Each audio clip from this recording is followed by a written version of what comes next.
RJ Balaji direction பண்ணி சூர்யா, த்ரிஷா அப்புறம் RJ பாலாஜியும் சேர்ந்து நடிச்ச படம் தான் கருப்பு. சோஷியல் மீடியாவில் நிறைய பேர் ஃபயர் விட்டுட்டு இருந்தாங்க. சூர்யாவுக்கு செமையான கம்பேக் பாப்லாம் சொல்லிட்டு இருந்தாங்க. அதெல்லாம் உண்மையா? படம் போய் பார்க்கலாமா வேண்டாமா அப்படின்னு அது நீங்கள் முடிவு பண்ணிக்கலாம். அதுக்கு முன்னாடி நம்ம ரிவ்யூவும் நீங்கள் பார்த்துக்கலாம். நீங்கள் நம்ம சேனலுக்கு புதுசாக தான் மறக்காம சப்ஸ்கிரைப் பண்ணிட்டு பெல் ஐக்கானை கிளிக் பண்ணிக்கோங்க. இந்த மாதிரி ஏகப்பட்ட வீடியோஸ் வந்துட்டே இருக்கு. பட் இந்த வீடியோவில் கருப்பு படத்தோட ரிவ்யூ தான் நம்ம பார்க்க போகிறோம். டைரக்டா படத்துக்குள்ளே போயிடலாமே. படம் ஆரம்பிக்கும் போதே தெரிஞ்சிடும் இந்த சீனை எங்கேயோ கொண்டு போய் முடிக்க போறாங்க. முடிக்க போகும்போது அது எமோஷனலா டச் பண்ணி நம்மளை லைட்டா கலங்க வைக்கிற மாதிரி தான் இதை ஆரம்பிக்கும் போதே நமக்கு எல்லாத்துக்குமே தெரிஞ்சிடும் இது எங்கேயோ போய் முடிய போகுது.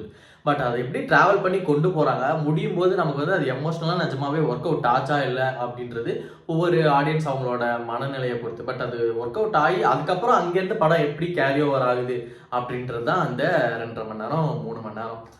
படத்து மேலே எனக்கு வந்து ஜீரோ எக்ஸ்பெக்டேஷன். ஏன்னா படத்தை வந்து நான் எக்ஸ்பெக்டே பண்ணல. அதுக்கு காரணம் வந்து இதுக்கு முன்னால் போய் அடி வாங்கின படங்கள், அதாவது சூர்யா அவங்களுக்கு வந்து இதுக்கு முன்னால் பெருசாக படங்கள் எதுவுமே ஒர்க் அவுட் ஆகலை. ஸோ இந்த படமும் சரி எக்ஸ்பெக்ட்லாம் எதுவும் பண்ண வேணாம் அப்படின்னு தான் நான் போய் உட்கார்ந்தேன். நம்ம கருப்புன்றது தெரியும் சூர்யாவோட கேரக்டர். ஆனால் ஆர்ஜே பாலாஜி அந்த கேரக்டரை படத்து கூட எப்படி பிளெண்ட் பண்ணியிருக்காரு அப்படின்றது வந்து நல்லாவே இருந்துச்சு. இதுக்கு முன்னால் ஆர்ஜே பாலாஜி டைரக்ஷனில் மூக்குத்தி அம்மன் படம் பார்த்துருப்போம். அதுக்கப்புறம் வீட்டில் விசேஷம் அது வந்து பார்த்துப்போம். வீட்டில் விசேஷம் வந்து ஒரு ரீமேக். பட் ஆர்ஜே பாலாஜி அவரோட டைரக்ஷனில் பண்ணது வந்து மூக்குத்தி அம்மன். மூக்குத்தி அம்மன் எனக்கு பிடிக்கும். அது எல்லாத்துக்குமே ஒர்க் அவுட்டும் ஆச்சு. அதே மாதிரி இந்த கருப்பு படத்தையும் வந்து ரியாலிட்டி கூட எப்படி அந்த ஃபேண்டசியை பிளெண்ட் பண்ணுமோ அதை கரெக்டாக பிளெண்ட் பண்ணியிருக்காரு. பிளெண்ட் பண்ணது என்னமோ பாசிட்டிவ் தான். அதே நேரத்தில் சில சீன்ஸ் வந்து அந்த பிளெண்ட் பண்ண விஷயமே வந்து ஒர்க் அவுட் ஆகாமல் போயிருக்கு. ஏன்னா அந்த கருப்புன்றது நம்ம சாமி, கருப்பு சாமி மேலே நிறைய பேர்த்துக்கு நிறைய விதமான ஒப்பீனியன்ஸ் இருக்கலாம். சில பேர் ரொம்பவுமே கருப்பு சாமி கூட ரொம்ப இறங்கி ரொம்ப இதாக இருப்பாங்க. சில பேர் வந்து லைட்டாக அப்படி இருப்பாங்க. சில பேர் அது நம்பிக்கை இல்லாமல் அப்படி எல்லாம் இருப்பாங்க. ஸோ ஒவ்வொரு ஆடியன்ஸும் ஒவ்வொரு மாதிரி இருக்கும். பட் அது எல்லா ஆடியன்ஸுக்குமே கனெக்ட் ஆகிற மாதிரி அந்த கருப்புன்ற கேரக்டரை படத்துக்குள்ளே கொண்டு வந்து அது ரியாலிட்டியில் பீப்புள்ஸ் கிட்ட எப்படி வந்து அந்த கேரக்டர் வந்து இன்ட்ராக்ட் ஆகுது, எப்படி அந்த பவர்லாம் யூஸ் பண்ணுறாங்க, அது கதைக்கு எந்த அளவுக்கு நகர்த்திட்டு போகுது அப்படின்றத ஆர்ஜே பாலாஜி ஓரளவுக்கு நல்லாவே கொண்டு வந்திருக்காங்க. இதுக்கு மேலே என்ன பண்ண முடியும்னு தெரியல. பட் சில பேருக்கு அதுக்கு ஒர்க் அவுட் ஆகணும்னு சொன்னாங்க. அது ஒவ்வொருத்தவங்களுக்கும் ஒவ்வொரு மாதிரி. அப்புறம் வந்து த்ரிஷா வந்து படத்துக்கு தேவையான்னு கேட்டால் கொஞ்சம் மிஸ் ஆயிடுச்சுன்னா படத்துக்கு தேவையில்லை அப்படின்ற மாதிரி ஆயிருக்கும். பட் ஹீரோயின் போட்டிருக்காங்க யூஸ் பண்ணணும் அப்படின்றதுக்காக த்ரிஷாவை யூஸ் பண்ண மாதிரி இருந்துச்சு. ரீசெண்ட் டேஸில் நிறைய படத்தில் அப்படி தான் ஹீரோயினை போடணும்னு போட்டு அதை வந்து ஜஸ்ட் 2-3 சீன் வச்சு இது பண்ணுற மாதிரி இருந்துச்சு. பட் அதில் என்ன ஒரு மேஜரான மிஸ்டேக்னா ஹீரோயின் அதாவது த்ரிஷாவுக்கு வந்து டப்பிங் சிங்கே ஆகலை. இவ்வளோ விஷயங்கள் பார்த்து பண்ணி என்ன இதில் போய் இப்படி அசால்ட்டாக போட்டு விட்டாங்களே அப்படின்ற மாதிரி தான் இருந்துச்சு. த்ரிஷாவுக்கு வந்து டப்பிங் சரியாக உட்காரல. அது போக ஆர்ஜே பாலாஜி தான் படத்தில் வில்லன். அது நீங்கள் ட்ரெய்லர் பார்த்துருந்தாலே உங்களுக்கு தெரிஞ்சிடும். சில சீனில் வந்து ஒர்க் அவுட் ஆகிருக்கு. சில சீனில் வந்து வில்லனாகவே இருந்தாலுமே ஆர்ஜே பாலாஜிக்கே உண்டான அந்த உரித்தான அந்த காமெடி சென்ஸு, அந்த எடக்கு முடக்கான பேச்சு, அஞ்சான் படத்துக்கு 5 டிக்கெட் இருக்கு வரியா அப்படிலாம் கவுண்டர் போடுவார்ல, அதெல்லாம் இங்கே வில்லனாக இருந்தாலுமே அதை வந்து அங்கங்கே யூஸ் பண்ணியிருக்காரு. சில இடத்துல ஒர்க் அவுட் ஆகிருக்கு, சில இடத்துல வந்து என்னடா இது அப்படின்ற மாதிரி இருக்கு. ஏன்னா ஒரு வில்லனாக போர்ட்ரே பண்ணியிருக்காரு. சில இடத்துல ஒர்க் அவுட் ஆகிருக்கு, சில இடத்துல ஒர்க் அவுட் ஆகலை. ஓவராலாக பார்த்தீங்கன்னா இது கதையை நோக்கி தான் அந்த 2 மணி நேரம் 3 மணி நேரம் ஆடியன்ஸ் உட்கார வைக்குது. இதில் என்னன்னா படம் ஃபுல்லாக பார்த்து முடிச்சதுக்கப்புறம் தான் தோணுது இது வந்து சூர்யா படமா அப்படின்னு கேட்டால் அதுக்கு லைட்டாக வந்து ஒரு மாதிரி இழுத்துட்டு இருக்கு. ஏன்னா சூர்யாவே வந்து இது கெஸ்ட் ரோல் பண்ண மாதிரி தான் எனக்கு தெரிஞ்சு. ஏன்னா இது சூர்யா படம் தான் ஓகே. ஆனால் கதையோட சேர்ந்து இந்த படம் நகர்றதுனால சூர்யாவே வந்து ஒரு கெஸ்ட் அப்பியரன்ஸாக பண்ணியிருக்காரோ அப்படின்ற மாதிரி தான் இருந்துச்சு. சூர்யா வந்து படம் ஃபுல்லாக ட்ராவல் ஆகிறான்னு கேட்டால் 100% படம் ஃபுல்லாக சூர்யா ட்ராவலே ஆகலை. ஆர்ஜே பாலாஜி தான் கதையை நகர்த்தி கொண்டு போகிறாரு. சூர்யா அந்த கருப்புன்ற ஒரு கேரக்டர் வந்து ஆப்ஷனலாக இருந்த மாதிரி எனக்கு பர்சனலாக ஃபீல் ஆச்சு. அந்த கருப்புன்ற கேரக்டர் இருந்தாலும் இல்லாட்டாலும் கதை நவுந்துட்டே தான் இருக்கும். ஆர்ஜே பாலாஜி வந்து அவரோட பாயிண்ட் ஆஃப் வியூல வந்து அவர் மூவ் பண்ணிட்டு தான் இருப்பாரு. இதெல்லாம் மாத்துறதுக்காக ஒரு கேரக்டர் உள்ள வருதுன்னா அந்த கேரக்டர் வருது வந்து ஒரு ஆப்ஷனலா இருக்கு. ஸோ அந்த கேரக்டரே சூர்யா அப்படின்றனால அது வந்து சூர்யாவோட கேரக்டர் வந்து கெஸ்ட் பர்ஃபார்மன்ஸ் மாதிரி வந்துட்டு போகிற மாதிரி இருக்கு. அப்புறம் என்னன்னா அந்த கெஸ்ட் பர்ஃபார்மன்ஸ் வரும்போது நம்ம எப்படி இருந்தாலும் ஆப்சல்யூட்டாக கை தட்டி விசில் அடிப்போம், ஓகேவா? ஸோ அந்த மாதிரி நிறைய சீன்ஸ் படத்தில் ஒர்க் அவுட் ஆயிருக்கு. இன்னொன்று என்னன்னா இந்த கை தட்டுறது, விசில் அடிக்கிறது, அப்படியே ஆர்வமாக என்ஜாய் பண்ணுறது, இதுக்கெல்லாம் முக்கியமான காரணம் படத்தில் இன்னொரு விஷயம் இருக்கு. அது என்னன்னா படத்தில் யூஸ் பண்ண பாடல்களும் இன்னொரு படத்தில் இருந்த அந்த ரெஃபரன்ஸ் சீனும். அதை வந்து இது வந்து லைட்டாக அங்கங்கே வைக்காம வச்சிருக்காங்க. ஒரு 4-5 ரெஃபரன்ஸ் வச்சு படம் ஃபுல்லாக இது பண்ணியிருக்காங்க.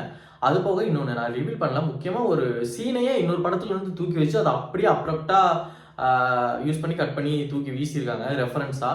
ஸோ அந்த இடத்துலலாம் அந்த கை தட்டுறது, விசில் அடிக்கிறதுலாம் நிறையா இருக்கு. ஸோ இந்த ரெஃபரன்ஸ் சீனெல்லாம் எடுத்துட்டா தியேட்டரில் இந்த 2.5 மணி நேரம் 3 மணி நேரம் இந்த கருப்பு படத்துக்கு கை தட்டுற விசில் அடிக்கிற சீன்ஸ்லாம் வந்து கொஞ்சம் கம்மியாக இந்த ரெஃபரன்ஸ் சீன்லாம் எடுத்துட்டா. அது போக வேற எந்த சீன்ஸுக்கு வந்து ஆடியன்ஸ் அப்படியே ஜாலியாக அப்படியே ஒரு மாதிரி ஃபயர் ஆகுறாங்கன்னு பார்த்தா இந்த கருப்புசாமி வேஷம் போட்டுட்டு சூர்யா வர சீன்ஸ் அது எல்லாமே வந்து நிறைய பேர் சோஷியல் மீடியாலாம் பார்த்தா நிறைய பேர் தேட்டருக்குள்ளேயே சாமி ஆடுறாங்க. அது ஒன்றும் சொல்ல முடியாது, அது அவங்களோட இதாக இருக்கலாம். ஸோ அந்த மாதிரி சூர்யா வந்து கருப்புசாமி கெட்டப்பில் வரும்போது அந்த தீமு முக்கியமாக சினிமாட்டோகிராஃபி விஎஃப்எக்ஸ்லாம் சூப்பராக பண்ணியிருக்காங்க. பேக்ரவுண்ட் ஸ்கோர் வரேன் அதுக்கு. சினிமாட்டோகிராஃபி விஎஃப்எக்ஸ் கலர் கிரேடிங்லாம் சூப்பராக பண்ணியிருக்கனால அது நல்ல ஒரு ஹோல்சமாக அப்படியே ஸ்க்ரீன் ஃபுல்லாக கருப்புசாமியை ஒரு பவரோட அந்த ரெட் கலர் விஷுவல்ஸ் பார்க்கும்போது நல்லா இருக்கு. நிறைய பேர் சாமி கூட ஆடினாங்க. பட் இதெல்லாம் தூக்கிட்டோம்னா படத்தில் வந்து என்ன சொல்கிறது எனக்கு தெரில. இதெல்லாம் போட்டு அப்படியே மேலாப்பில் கொஞ்சம் மேக்கப் பண்ண மாதிரி இருக்குது. அதை நம்ம ஒத்துக்கிட்டு தான் ஆகணும். எனக்கு டக்குன்னு வந்து ஜிபியூக்கெலாம் மைண்டு போயிடுச்சு. அஜித்துக்கு இந்த மாதிரி தானே பண்ணாங்க ஃபேன்ஸை திருப்திப்படுத்துறதுக்காக அப்படின்னு சொல்லிட்டு. அது மாதிரி இந்த மாதிரி சூர்யா ஃபேன்ஸை திருப்திப்படுத்துறதுக்காக பண்ணியிருக்காங்க. அப்சல்யூட்டாக சொல்கிறேன், சூர்யா ஃபேன்ஸுக்கு இது ஒரு நல்ல தரமான படம் தான். ஏன்னா ரொம்ப நாள் கழித்து ஒரு நல்ல சூர்யாவோட கிராண்டியரோட ஒரு படம் பார்க்குறாங்கன்னா அது இந்த கருப்பு. ஸோ சூர்யா ஃபேன்ஸுக்கு இது வந்து நல்ல படம் தான். இங்கே சூர்யா ஃபேனாக இல்லாட்டாலுமே படத்துக்கு போய் பார்த்தீங்கன்னா ஓகே நல்ல ஒரு டீசன்ட் வாட்ச் தான். பட் இவங்க சொல்கிற மாதிரி கம்பேக் ரொம்ப எக்ஸ்பெக்ட் பண்ணிட்டு போனீங்கன்னா அது உங்களை சாட்டிஸ்ஃபை பண்ணுமா அப்படின்னு எனக்கு தெரில. போனோமா உட்காந்து பார்த்தோமா ஜாலியாக நீட்டான ஒரு என்டர்டெய்னர் அது ஓகே தான். பட் நான் சொன்ன மாதிரி இந்த ரெஃபரன்ஸ் அப்புறம் இந்த கருப்புசாமி சீன்ஸ் இதெல்லாம் எடுத்துகிட்டு பார்த்தீங்கன்னா ஒரு ஃப்ளாட்டான ஒரு ஸ்டோரி லைன். அது சூர்யா இருந்தாலும் இல்லாட்டாலும் அந்த கதையை நவுத்தி போகிற மாதிரி தான் அந்த கதை இருக்குது. பட் சமூகத்துக்கு ஒரு விஷயம் இப்படிலாம் நடக்குதுன்னு சொல்ல வந்த விஷயங்கள் வந்து நான் பாராட்டுறேன். என்னன்னா நமக்கு தெரியும் இந்த நீதி நேர்மை அதெல்லாம் வந்து ஒரு சாதாரண மனுஷனுக்கு வந்து கிடைக்குதா அப்படின்னு கேட்டால் அது பணத்தை வச்சு நிறைய பேர் அப்படி ஒரு சைடு போயிட்டு இருக்கும்போது இந்த சாதாரண வர்க்கத்தினருக்கும் இது வந்து கிடைக்கணும் அப்படின்றதுக்காக அந்த பிளாட் வந்து அப்படியே சேஞ்ச் பண்ணி கொண்டு வந்துருக்காங்க. ஸோ இந்த கோர்ட்டு சீனு போலீஸு இவங்களுக்கு கிடைக்கிற நீதி இது பணம் இதுக்கு உண்டான அந்த ரிலேஷன்ஷிப்ஸை வந்து கரெக்டாக எடுத்து முன்னால் வச்சுருக்காங்க. எப்படி போனால் எப்படி வரும், என்னெல்லாம் நடக்குது இந்த கோர்ட்டில் அப்படின்னு. கோர்ட்டுக்கு வந்தால் நீதி கிடைக்குமா, இல்லை தண்டனை வாங்குறதுக்காகவே கோர்ட்டுக்கு வராங்களா, அதெல்லாம் வந்து சொல்லியிருந்த விஷயங்கள் நல்லா இருந்துச்சு. டைலாக்ஸ் அல்லது நல்லா இருந்துச்சு. பட் காமெடியாக பார்க்குற கேரக்டர்ஸ் எல்லாமே இங்கே வில்லன் மாதிரி ஆர்ஜே பாலாஜி மட்டும் இல்லாமல் இன்னும் நிறைய பேர் நம்ம பார்த்து சாஃப்டான கேரக்டர்ஸ் வந்து இங்கே வில்லனாக யூஸ் பண்ணும்போது சில இடத்துல ஒர்க் அவுட் ஆகிருக்கு, சில இடத்துல ஒர்க் அவுட் ஆகலை. பட் ஓவரால் வந்து கதையை இந்த மாதிரி பிளெண்ட் பண்ணி ஒரு இதாக கொடுத்துருக்காங்க, ஒரு நல்ல டெலிவரியாக கொடுத்துருக்காங்க. ஸோ ஒரு நீட்டான என்டர்டெய்னர் தான். மியூசிக் வந்து சாய் அபியங்கர். ஒவ்வொருத்தவங்களுக்கும் ஒவ்வொரு கருத்துக்கள் இருக்கலாம் சாய் அபியங்கரை பற்றி. நெப்போ கிட்டுன்னு ஆரம்பித்து இந்த பாட்டு நல்லா தான் பாருக்கு கேட்க பிடிக்கும்பா அப்படின்னு சொல்கிற வரைக்கும் ஆட்கள் இருந்துட்டு தான் இருக்காங்க. இதுக்கு எப்படி அவரோட கான்ட்ரிபியூட் பண்ணியிருக்கான்னு கேட்டால் சாய் அபியங்கரோட. பட் சாய் அபியங்கர் கலைஞனா அவருக்கு நிறையா அந்த இதெல்லாம் இருக்கலாம். இப்போ ப்ரொமோஷன் பண்ணி தான் உள்ள வந்தார், நெப்போ கிட்டார்கள். ஆனால் கலைஞனா தவிர்த்துட்டு அவரோட கலையாக பார்க்கணுன்னா மியூசிக் வந்து நல்லா தான் பண்ணியிருக்காரு. எனக்கு வந்து பிடிச்சிருந்துச்சு. அப்புறம் நாங்கள் 4 பேர் அந்த சாங்கு, அப்புறம் கருப்பவன் அந்த எக்ஸ்டெண்டட் வெர்ஷன் ஒன்று விட்டுருந்தாங்க. அப்புறம் இன்னொரு சாங்கும் 3 பாட்டுமே எனக்கு வந்து பிடிச்சிருந்துச்சு. அப்புறம் படத்தில் அதை எப்படி யூஸ் பண்ணியிருக்காங்கன்னா படத்தில் நல்லாவே யூஸ் பண்ணியிருக்காங்க. ஒரு ஒரு பில்லராக இருந்து சில சீன்ஸை வந்து பூஸ்ட் பண்ணி விட்டுருக்குன்னு சொல்லணும் சாய் அபியங்கரோட மியூசிக். பட் படத்தில் ஸ்டார்டிங்கில் வர மாண்டேஜில் வர சாங்ஸ் வந்து சிலது வந்து ஒர்க் அவுட்டே ஆகலை. இந்த ஃபீலிங் வந்து ஆடியன்ஸ் கிட்ட போய் உட்காரணும்னா இத்தனை வருஷம் தமிழ் சினிமாவில் வந்து நம்ம பார்த்து பழகிட்டோம். அதுலேருந்து அவர் உடைக்கணும்னு ட்ரை பண்ணி வேற என்னத்தையும் உள்ளே வச்சிருக்காரு. பட் அது வந்து உட்காரல. எனக்கு பர்சனலாக வந்து அது எனக்கு வந்து செட் ஆகலை. ஒரு சோகமான சீனுக்கு வேற ஒரு ட்ராக் உள்ளே கொண்டு வர்றாருன்னா அது வந்து அதை உட்காரல. அந்த ட்ராக்கை கவனிக்கிறதா இல்லை விஷுவலாக கவனிக்கிறதா இல்லை கதைக்குள்ளே போகிறதா அப்படின்ற மாதிரி இருந்துச்சு. ஸோ அது வந்து சரியாக உட்காரல. அதுக்கப்புறம் அந்த கருப்புசாமி ரிலேட்டடாக பீட்டெல்லாம் போட்டுறது அதெல்லாம் நல்லா இருந்துச்சு. ஒரு இடத்துல சூர்யா வந்து டான்ஸ் ஆடுவார். அது வந்து எனக்கு வந்து அது மிக்சிங்லேயே சரியாக ஒர்க் அவுட் ஆகாத மாதிரி எனக்கு பர்சனலாக ஃபீல் ஆச்சு. மற்றபடி சாங்ஸ்லாம் இது பண்ணியிருக்காரு. டியூட்டில் அவருக்கு வந்து நிறையா என்ன வந்துச்சுன்னா ஒரே பிச்சம் போட்டு ரிப்பீட்டடாக போட்டு இதில் திரிச்சு வச்சிருக்காரு. படம் ஃபுல்லாக டியூட்டில் இதுதான் பண்ணியிருக்காருன்னு வந்துச்சு. கருப்பில் என்ன பண்ணியிருக்காருன்னா கருப்பில் அது பண்ணியிருக்காரு. பட் அது வந்து பெருசாக தெரியாத அளவுக்கு நிறைய டிஃப்ரென்ஷியேஷன் காமிச்சிருக்காரு. இன்னொரு விஷயம் என்னென்னா முக்கியமான விஷயம் அது என்னன்னா இந்த ஜென்சி இதுலேருந்து ஜென்ரேஷன் ஷிஃப்ட் ஆகுதுல்ல.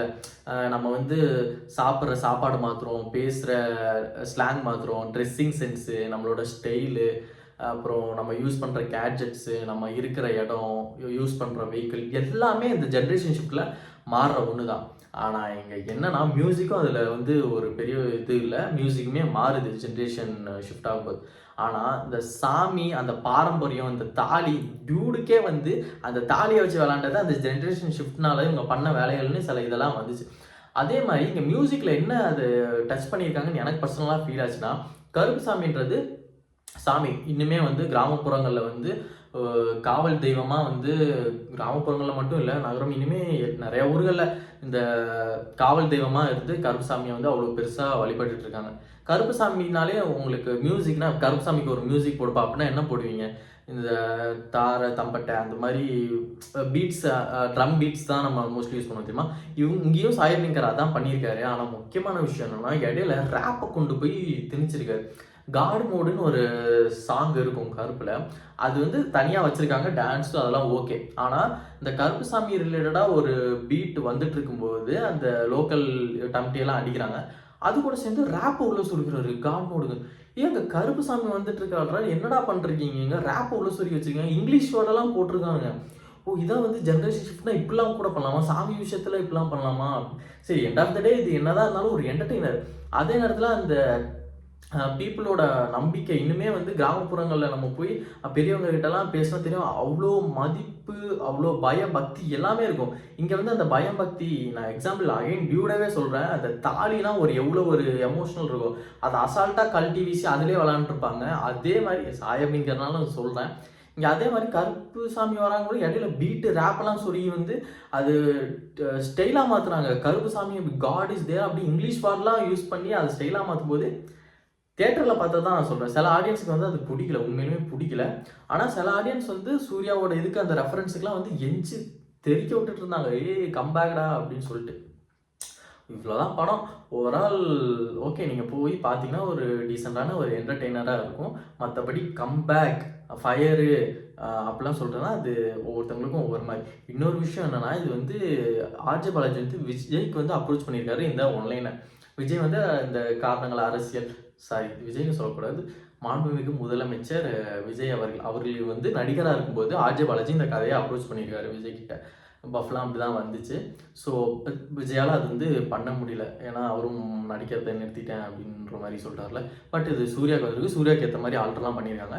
பட் சூர்யா ஃபேனுக்கு இது வந்து சரியான ஒரு ட்ரீட்டாக தான் இருக்கும். நம்மளும் போய் பார்த்தா, சூர்யா ஃபேன் இல்லாதவங்களும் போய் பார்த்தா ஒரு நீட்டான என்டர்டெய்னர் தான்.